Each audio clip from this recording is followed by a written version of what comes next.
Olá, queridos amigos e irmãos, estamos juntos mais uma vez para estudarmos a nova lição do novo trimestre da Escola Bíblica Dominical. Estamos iniciando hoje o quarto trimestre do nosso estudo da Escola Bíblica Dominical, e a revista já está disponível para você poder baixar no site da Convenção Batista Fluminense, ok? Você vai encontrar o site aqui embaixo, um link direto para que você possa baixar o PDF da revista e estudar conosco todo esse tempo, acompanhar todas as lições passo a passo, poder fazer a leitura, né, da semana, poder ler os capítulos e os textos ali indicados, para que você possa compreender melhor o conteúdo daquela lição e a tudo que se relaciona àquela lição.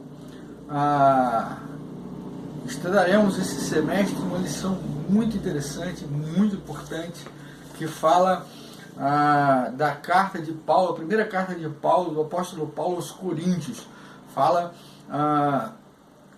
Traz lições preciosas para nós, para que a gente possa aprofundar e caminhar no crescimento como cristãos, como verdadeiros cristãos, servos do nosso Senhor Jesus Cristo. Tenho certeza que será um tempo muito proveitoso, muito bem aproveitado, e que nós vamos colher bons frutos desse estudo nesse trimestre, ok? Não deixe de baixar a revista. Aproveito para dizer para você que, se você desejar, nós ficaremos muito felizes com a sua visita no nosso templo aqui na Segunda Igreja Batista em Cabo Frio. Você é nosso convidado, pode participar de nossas atividades. Você vai encontrar aqui também na descrição do vídeo o nosso endereço, as nossas redes sociais, para que você acompanhe as nossas atividades, para que você possa estar conosco em algum momento, você possa estar presencialmente conosco. Vai ser uma alegria muito grande poder ver você lá, poder estar com você no nosso templo. Então, sinta-se convidado para estar conosco, ok? Vamos então dar início à nossa primeira lição do quarto trimestre desse ano. A primeira lição, ela traz para nós uma introdução do estudo que vamos fazer, do estudo que vamos produzir nesse trimestre, as próximas 3 lições que estaremos estudando, e uma saudação que a Igreja de Jesus traz para você nesse momento de estudo, ok? De que fala a nossa revista, da nossa lição, então? Paulo inicia as suas viagens missionárias, mais especificamente segunda, tá? E com a finalidade de pregar o Evangelho. O apóstolo Paulo, ele vai lá e tem aquele encontro com Jesus lá no caminho de Damasco, e ele se prepara durante determinado tempo, conhecendo a palavra, aprendendo mais sobre o cristianismo.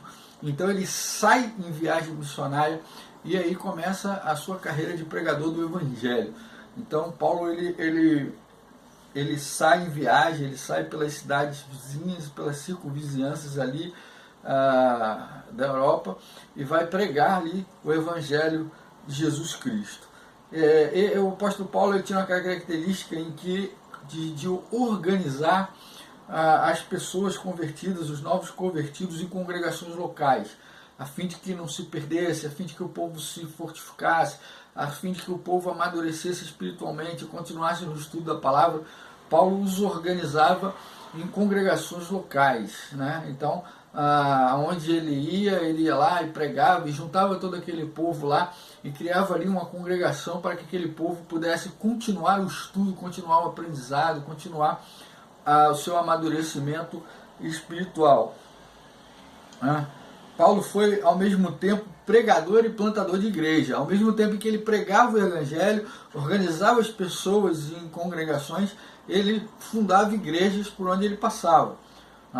Ele tinha essa necessidade de organizar as igrejas para que as igrejas pudessem continuar o trabalho de pregação ali naquela localidade onde ele havia implantado. Então, ao mesmo tempo em que ele pregava o Evangelho da verdade, o Evangelho que o converteu, o Evangelho que o trouxe para Cristo, Paulo também ele organizava igrejas, no caminho, né? Ele engrandava. Suas viagens, elas nem sempre tinham a mesma duração. A duração das viagens missionárias de Paulo dependiam daquilo que ele ia encontrar, da dificuldade, da logística, da estratégia, do número de pessoas para quem ele ia dirigir, para quem ele ia pregar, para quem ele ia introduzir no Evangelho. Então, nem todas as viagens de Paulo tinham o mesmo tempo de duração, o mesmo circuito, o mesmo tempo. Que coisa. Então, esse tempo, a duração das viagens de Paulo, elas dependiam de como Paulo, que circunstâncias Paulo ia encontrar e que terreno ele iria encontrar ali para a pregação e para a organização de igrejas ali naquela localidade onde ele estava indo. O capítulo 18 narra exatamente a saída de Paulo de Atenas, na Grécia, para a cidade de Corinto, também na Grécia. Corinto era uma cidade de aproximadamente 250 mil habitantes. E Paulo demorou mais ali em Corinto, levou mais um tempo, em decorrência de quê? Em decorrência exatamente das circunstâncias que ele encontrou em Corinto, do número de habitantes, das pessoas que ele queria alcançar e alguns outros problemas que nós vamos ver aqui no decorrer das próximas lições. Né? Algumas questões, não problemas, questões que teriam que ser resolvidas para que a igreja evoluísse, para que a igreja crescesse, para que a igreja caminhasse. Isso ocorreu exatamente na segunda viagem missionária do apóstolo Paulo. Né? Ele passa bastante tempo, então, ali na cidade de Corinto, objeto do nosso estudo. Igreja de Corinto, objeto do nosso estudo.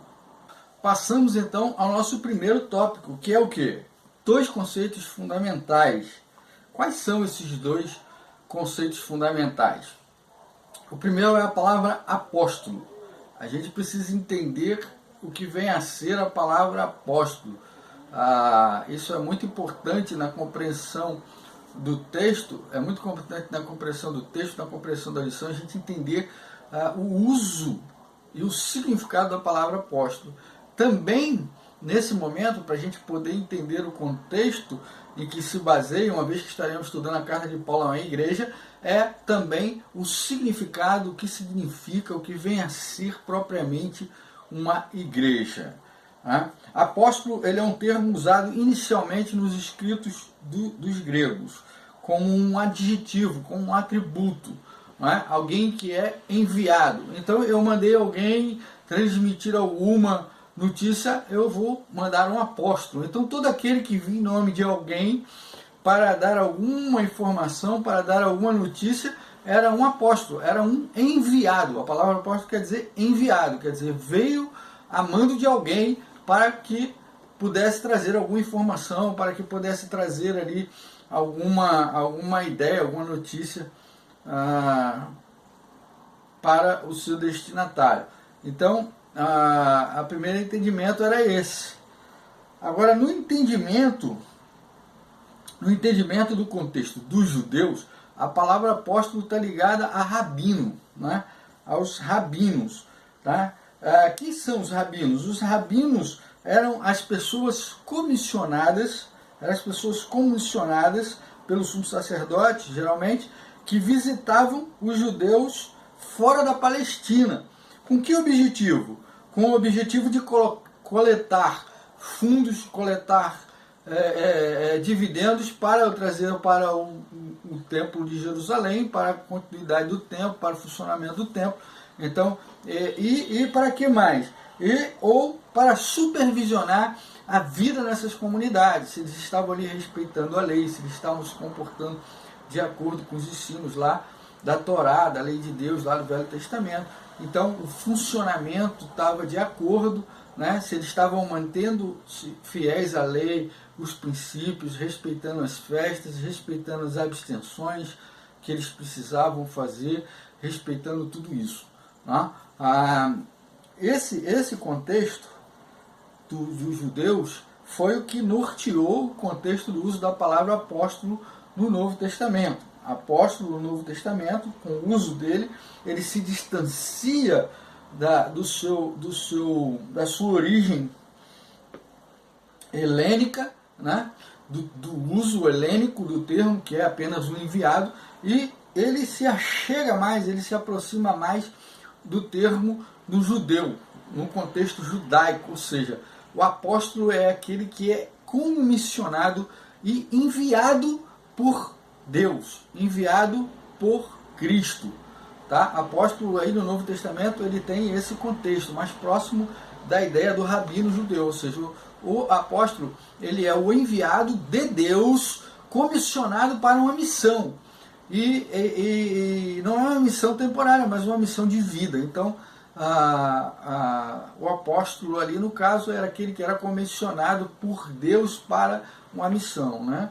E aí a gente vai ver lá a grande comissão, vai ver as palavras finais de Jesus lá em Mateus 28:18, dizendo que eu vos enviarei para que vades e batize em nome do Pai, do Filho e do Espírito Santo, até que ele volte. Então, o uso apóstolo que a gente vai entrar no Novo Testamento é alguém comissionado por Deus ou o próprio Cristo para com a função de cumprir uma missão, de cumprir a sua missão, ok? E no caso da missão do apóstolo é levar, pregar o evangelho e organizar a igreja. No caso do apóstolo Paulo, o apóstolo dos gentios. E o segundo termo que a gente precisa entender, o segundo conceito fundamental, é o conceito de igreja. Né? Igreja. A palavra igreja ela é a tradução da palavra eclesia ou eclésia, né? Que ela é a junção de duas palavras, que é ek e kalel, no caso, chamar para fora, o sentido é de chamar para fora. A eclesia ela tem ali a sua origem, né? Os seus primeiros usos na questão de que o seu uso era quando os gregos iam convocar os cidadãos para a guerra. Então, eclesia, ou seja, quando os homens eram convocados para a guerra, chamados para fora para irem lutar, para irem cumprir o seu dever cívico como soldados daquela cidade, país. E no segundo momento, eclesia, né, o chamar para fora, no contexto grego veio a ser chamar os cidadãos para discutir assuntos concernentes à vida em sociedade, né? Concernente a assuntos que eram necessários para que a convivência social ela fosse definida, para que fosse pacífica, para que fosse harmônica. Né? Esses chamados para fora era para decidir os rumos, os destinos comuns das cidades, das polis, das cidades gregas. Então, a gente tem dois momentos. Primeiro, a eclesia foi usado para chamar para a guerra, depois para chamar para tratar dos assuntos da sociedade, dos assuntos inerentes da vida da sociedade, inclusive em alguns casos de julgamentos, né? Julgamentos de acontecimentos daquelas cidades, né?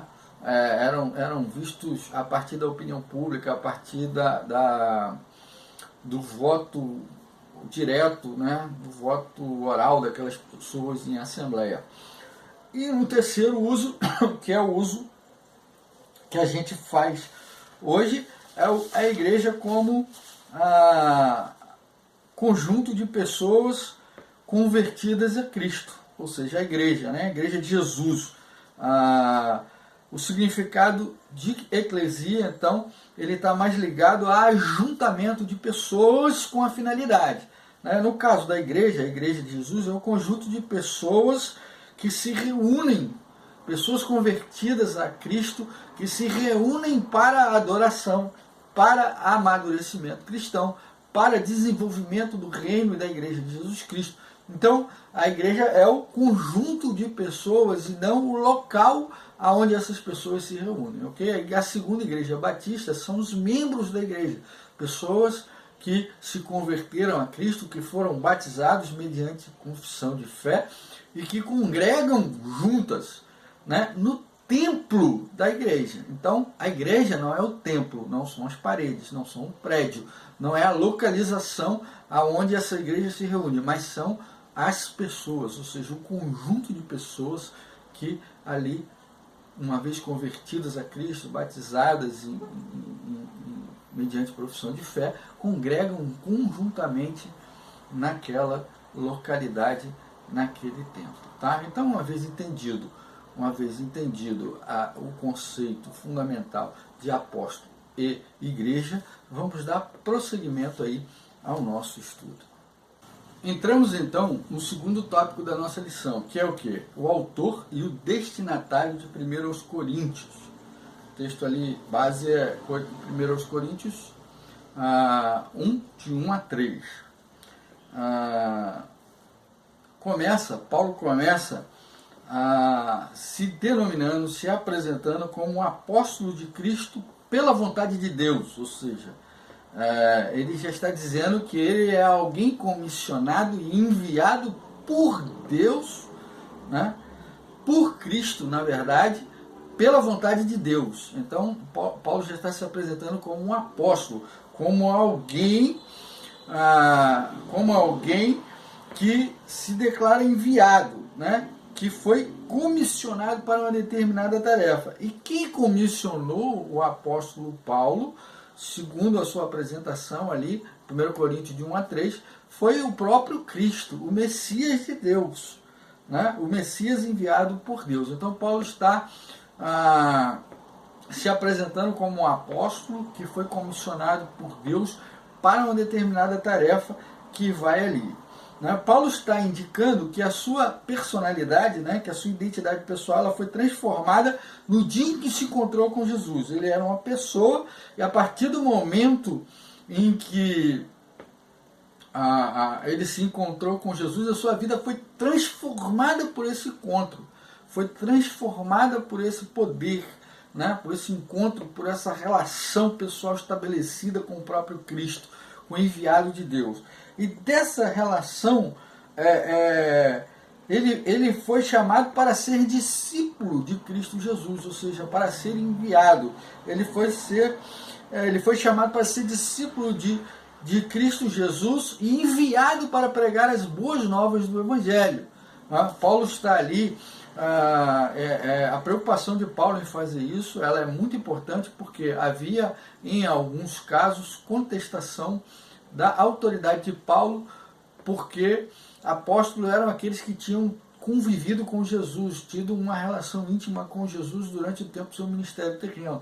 Embora Paulo não tenha estado com Jesus no seu ministério terreno, Paulo ele tem um encontro pessoal com Jesus ali no caminho de Damasco, e nesse encontro Jesus dá determinadas orientações e uma missão para que Paulo cumpra. Então Paulo está ali informando aquele povo que as orientações que ele tem a transferir e a transmitir àquela igreja, a igreja de Corinto, elas são orientações que estão no escopo da sua missão, que estão no centro da sua missão, e que essas orientações elas serão transferidas, que elas serão transmitidas a essa igreja de Coríntios, são orientações que foi dada a Paulo por intermédio do Messias, que o comissionou como apóstolo pela vontade de Deus. Nesse momento, vencido esse passo da apresentação de Paulo, ele vai dizer que tudo que ele vai escrever, tudo que ele está transmitindo àquela igreja é baseado na comissão que lhe foi dada no caminho de Damasco, dando certeza de que ele é um enviado de Jesus e que ele apenas cumpre ali a vontade de Deus ao transmitir aquelas orientações à igreja de Corinto. Uma vez se apresentando, ele descreve seus leitores, a igreja para quem ele está. A gente já conheceu quem é o autor da carta, agora a gente vai conhecer o destinatário da carta, as pessoas a quem se dirige aquela carta. Então, uma vez que ele apresentou a sua autoridade, comunicou a sua tarefa, comunicou que as suas orientações vêm da parte de Deus, ele vai lá e descreve os seus leitores, apresenta a igreja de Coríntios, e ele descreve por meio de 3 atributos. Igreja de Deus que está em Corinto, igreja de Deus organizada que está em Corinto, santificados em Cristo Jesus e chamados para ser santos. 3 adjetivos, 3 atributos que o apóstolo Paulo confere à igreja de Corinto, que a descreve, né? Paulo está descrevendo para quem ele está escrevendo a carta. A igreja de Corinto era uma igreja com muita dificuldade, né? Era uma igreja cheia de dificuldades, crises, divergências, né? Algumas incoerências por ignorância. Ela tinha algumas dificuldades, mas ainda assim, apesar de tudo, a igreja era uma igreja de salvos por Cristo, santificados em Cristo e chamados para viver uma vida santa. Tá? Então Paulo está dizendo para ele, vocês são igreja de Jesus Cristo, e apesar de toda a divergência, apesar dos conflitos, das crises, das dissensões, das discordâncias, vocês são salvos por Cristo Jesus e santificados em Cristo Jesus, chamados para viver uma vida santa. A igreja de Cristo, ela é chamada o quê? Para viver uma vida santa. Né? A igreja de Jesus é uma igreja chamada para quê? Para viver uma vida santa. Né? Apesar de tudo isso, né? Apesar de tudo isso, Paulo parece estar ali fazendo uma separação daqueles crentes diante de Cristo, que foram salvos e santificados em Cristo, mas que humanamente vivem uma dura realidade da luta contra o pecado, né? E a velha natureza. Então Paulo faz essa dissensão, né? Ele faz essa separação entre, apesar da igreja ela ter sido salva, santificada por Cristo, ela vive uma dura realidade de luta contra o pecado e a velha natureza. Toda a igreja de Jesus Cristo, ela vive isso em algum momento, né? É uma luta constante. Paulo está apresentando isso, que embora sejamos salvos em Cristo Jesus, a nossa realidade é uma realidade de natureza, de luta contra o pecado e a velha natureza, ok? Paulo fala isso para a igreja de Corinto. Então, conhecemos o autor, o apóstolo, o enviado, o comissionado, e a igreja que foi salva por Cristo, santificada por Cristo e chamada para ser santa, ok? Entramos então no nosso terceiro tópico, que é gratidão a Deus, né? A sessão que começa lá em 1 Coríntios 1,4 descreve o que? A experiência de oração do apóstolo Paulo.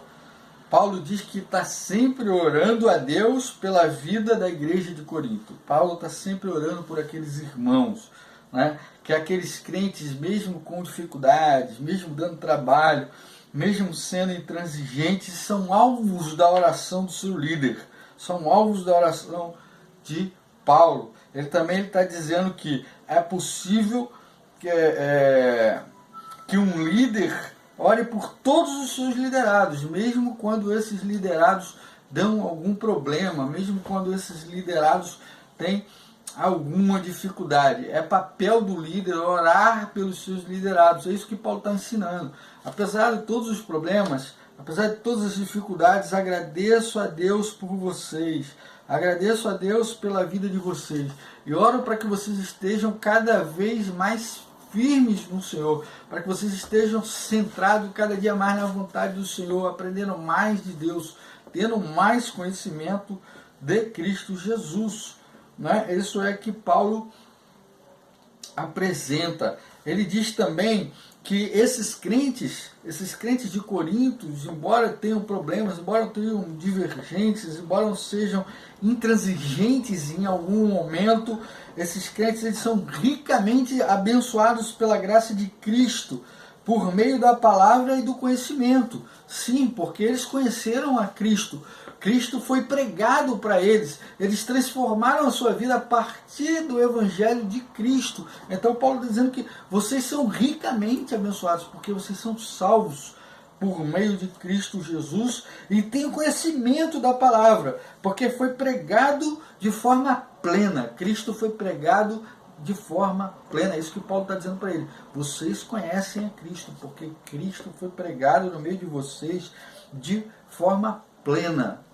O apóstolo está dizendo que não apresentou à igreja de Coríntios Cristo, o Salvador, pela metade, parcialmente. Paulo está dizendo que eles têm conhecimento da palavra e têm conhecimento do poder de Deus. Por que eles têm conhecimento? Porque Cristo foi apresentado na sua plenitude, de forma concreta, de forma prática, de forma experimental, no meio da igreja de Corinto. E por isso, Paulo os descreve como ricamente abençoados.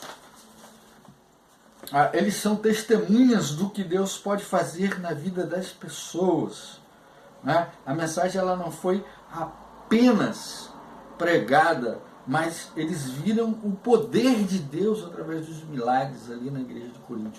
O povo não conheceu apenas o discurso, mas experimentou na prática, pôde comprovar com seus olhos o poder, a manifestação do poder de Deus e os sinais do poder do Evangelho ali no seu meio. A pregação feita, a transformação realizada na vida das pessoas, ela foi um testemunho vivo e um sinal do poder do Evangelho ali na vida da igreja de Corinto. Paulo diz também que eles aguardavam a volta de Jesus, olhando para o dia em que as dificuldades do mundo terminarão e o Senhor apontar nos ares. Ou seja, a igreja de Jesus ela deve ter uma busca, uma espera constante, uma espera permanente, uma esperança permanente da volta de Jesus Cristo. Algo que nosso tempo está ficando um pouco disperso, um pouco esquecido. A igreja de Jesus tem que aguardar com ansiedade, com motivação a volta de Jesus, com esperança a volta de Jesus Cristo. A igreja de Jesus precisa acreditar nisso para ser igreja de Jesus. E Paulo está dizendo isso à igreja de Corinto.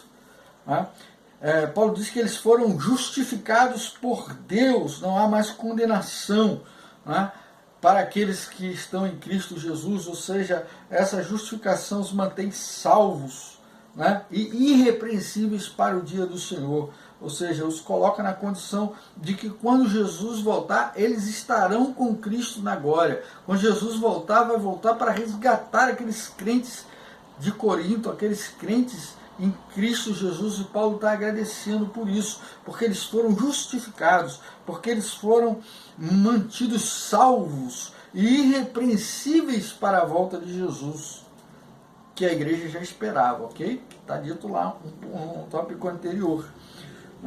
Paulo diz também que Deus é fiel, o que significa que todas as promessas de Deus, todas as promessas feitas, todo o discurso formado por Jesus iria se cumprir. Paulo está dizendo isso, que todas as promessas de Deus, elas são cumpridas. Deus, ele é fiel, ele é justo, ele é cumpridor das suas promessas. Não existe promessas de Deus que não sejam cumpridas. Todas serão cumpridas, todas as promessas de Deus serão cumpridas. E Paulo está informando isso à igreja de Corinto, ali no início. Ele está dizendo, vocês foram salvos. Deus é fiel para cumprir todas as promessas. Vocês precisam permanecer sempre firmes, aguardando com expectativa a volta do Senhor Jesus Cristo. E Paulo está ali agradecendo pela vida, pela salvação, pela santificação, pela esperança da volta de Cristo Jesus, na esperança de que todas as promessas de Deus serão cumpridas. E somente baseado na fidelidade de Deus que é possível afirmar o dom da vida. O dom da vida. Não é? Só nas promessas do Senhor é possível, não é? É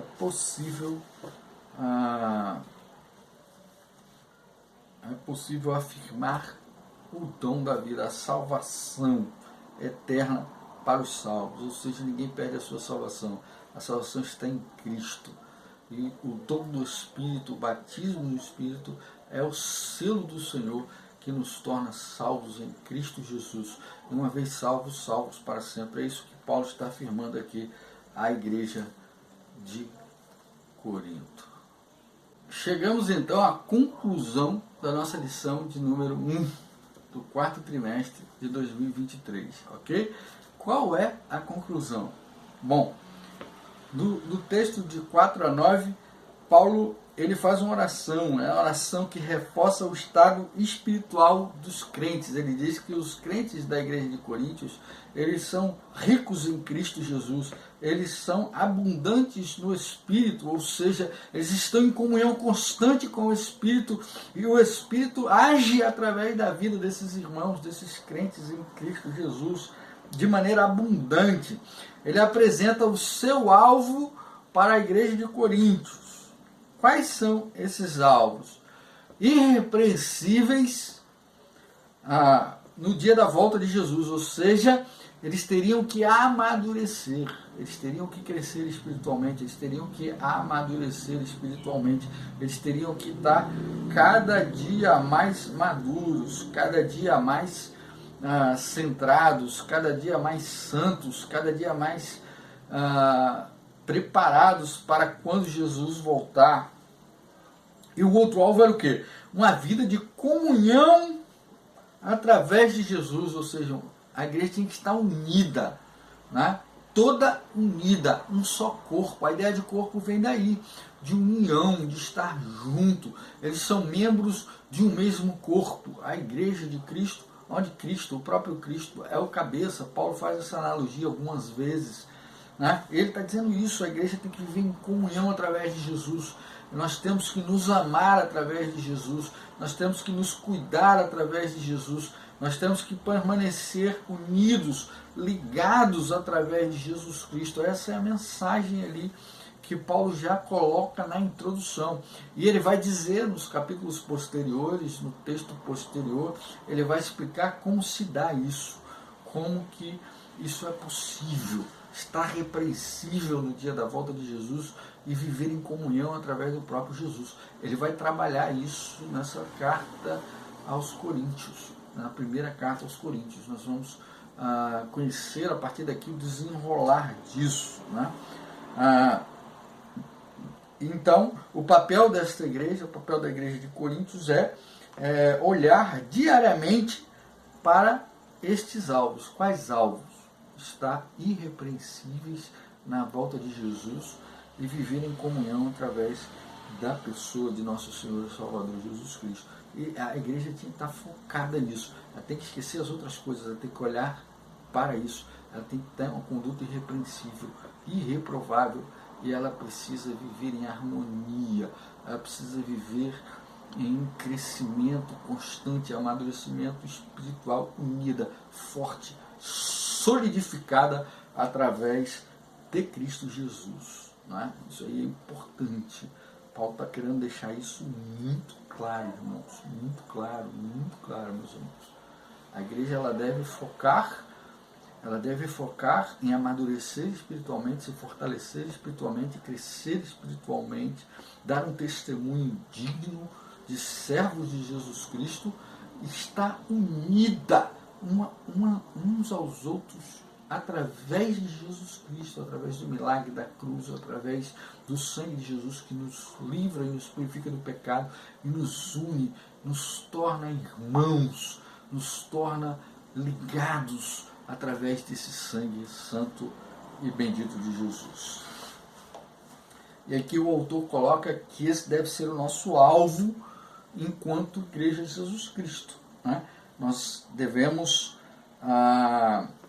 olhar para essas palavras de Paulo e sentirmos-nos motivados, sentirmos impulsionados e estimulados durante toda a nossa vida cristã, a sermos irrepreensíveis como servos de Deus e a estarmos unidos uns aos outros através da pessoa de Jesus Cristo. pensar e agir, chega o momento da nossa reflexão, onde os autores costumam nos chamar à reflexão. Né?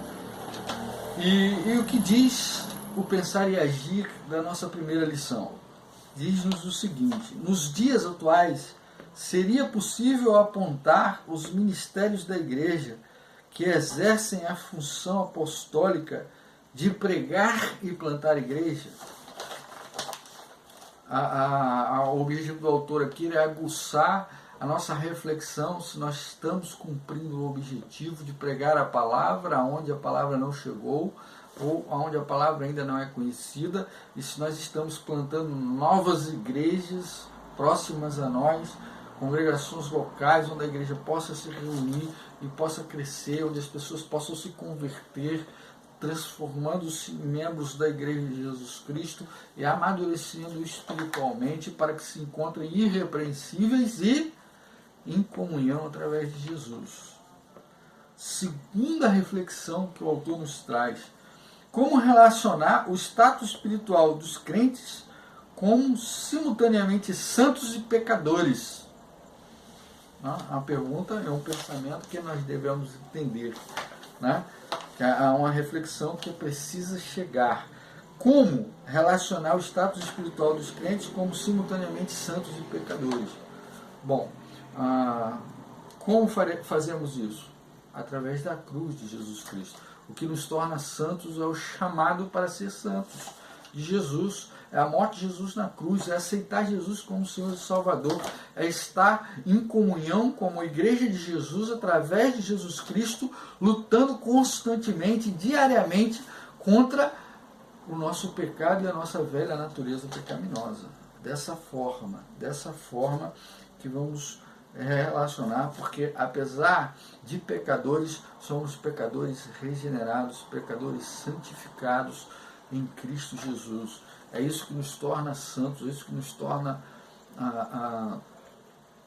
preparados para habitar com Jesus Cristo. Né? E terceira reflexão é: como aplicar o exemplo paulino de oração por todos os crentes, independente do grau de relacionamento?